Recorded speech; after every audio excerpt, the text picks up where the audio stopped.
সত্যই যে আমরা বলি ফেসবুকে এত বেশি ছবি দিয়েন না ভাই, ছবি তুলেন না বারবার যে বলি নিষেধ করি, কারণ কি জানেন? একটাই কারণ, বিকজ চোখ লাগাটা সত্য।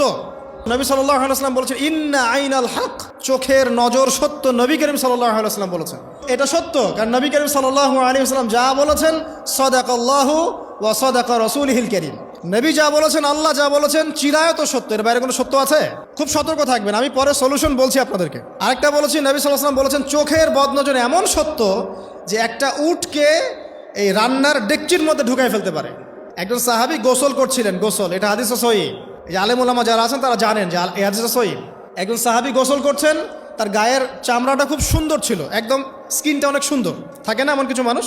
আচ্ছা, এখন আরেকজন সাহাবী এই গোসল দেখছেন দূর থেকে, দেখে বলছেন যে কি চমৎকার তার শরীরের রংটা, যেন কুমারী নারীর মতো, অনেকটা এমন একটা কথা তিনি বলেছিলেন। সাথে সাথে এই সাহাবী অজ্ঞান হয়ে পড়ে গেছে। কোন সাহাবী? যিনি গোসল করছিলেন। এখন এটার আপনি কোনো ব্যাখ্যা দিতে পারবেন না, তো এখানে কোনো সায়েন্স দিয়ে বা মেডিকেল সায়েন্স দিয়ে আপনি কোনো ব্যাখ্যা করতে পারবেন না। একটা ব্যাখ্যা দিতে পারেন, কিন্তু কেন সেটা হলো সেটা আপনি অ্যান্সার খুঁজে পাবেন না। তো নবী সাল্লাল্লাহু আলাইহি ওয়াসাল্লামের কাছে নিয়ে যাওয়া হলো তাকে। তিনি বললেন যে এই ব্যক্তির ব্যাপারে কি কেউ ভালো মন্দ কিছু বলেছিল?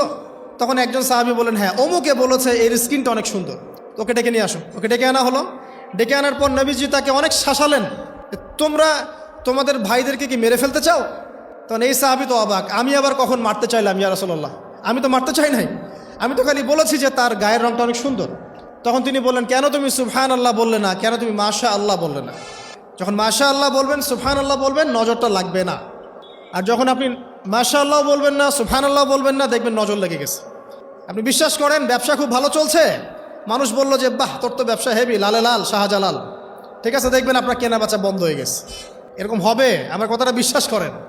এটা কিন্তু সায়েন্স প্রমাণ করতে পারবেন না, আল্লাহ এবং তার রাসূল বলেছেন, তার উপরে কোনো সত্য নেই। আছে সূরা কাহফ 29 নম্বর আয়াত পড়ে দেখেন, আল্লাহ পাক বলছেন ওয়াকুলিল হাক্কু মির রাব্বিকুম, সত্য সেটাই যা তোমার রবের পক্ষ থেকে আসে।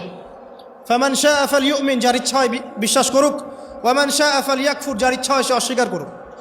এই কারণে আমরা বলি ফেসবুকে এত বেশি ছবি দেওয়া, এই আই ওয়াশ করা, এই যে শোডাউন করা, হ্যাঁ, ইসলামের কিছু কাজ করলেন একদম মানুষকে না দেখাইতে পারলে ঘুম হচ্ছে না, এগুলো বন্ধ করেন, এগুলো বন্ধ করে দেন আল্লাহর ওয়াস্তে। অফলাইনে কাজ করেন, নিজেকে গোপন করার চেষ্টা করেন।